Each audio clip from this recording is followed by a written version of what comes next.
and challenge to the military itself. The whole of the military, kasi sila ang supposed to be protector of the Constitution.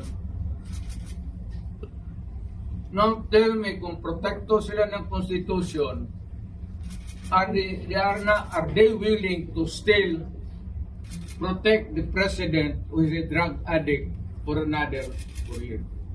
Sa kabila ng pahayag na ito ng dating Commander-in-Chief ng Armed Forces of the Philippines na si dating Pangulong Rodrigo Duterte kagabi, mananatili raw na non-partisan ang AFP. Nauna nang ipinaalala ni AFP Chief of Staff General Romeo Browner sa mga sundalo na protektahan ang konstitusyon at maging profesional. Sinabi po natin that we vow to defend the Constitution of the Philippines. No? That means that we have to follow the chain of command. This also goes to say that we are loyal to the duly constituted authorities. No? Whoever that may be. No? Hindi po tayo loyal sa tao kundi sa posisyon. Pinabulaanan din ng AFP ang umano'y fake news na kumalat sa internet na may mga militar galing Davao ang luluwas sa Maynila para protektahan si BP Sara.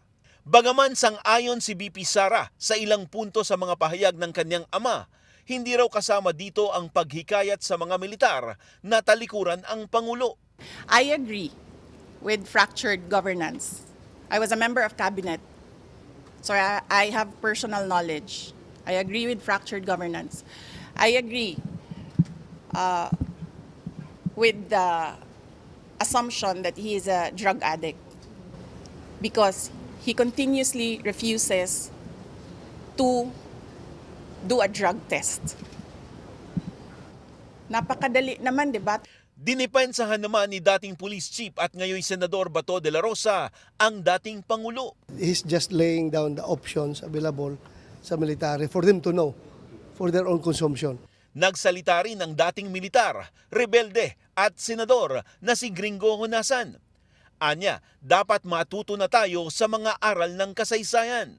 Dapat ding maging maingat sa pag-impluwensa sa mga aktibo sa serbisyo at mainstream na militar dahil sila ang fulcrum at final arbiter o referee at hindi magiging maganda para sa bansa kapag sila ay pumanig sa isang grupo.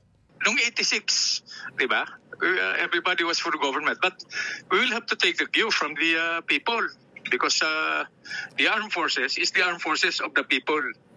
It is not anybody's Praetorian Guard or private security agency.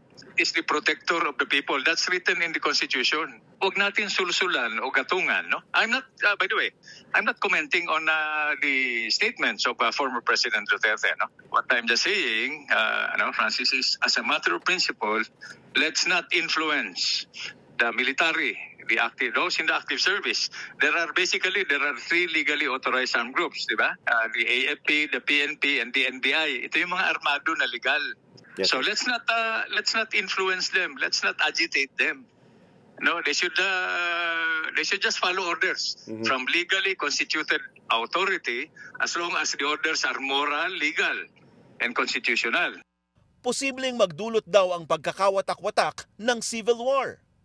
Mungkahin niya, mag-usap ang mga dating pangulo katulad nila Erap, GMA at Duterte para maging tagapagpayo ni Pangulong Marcos.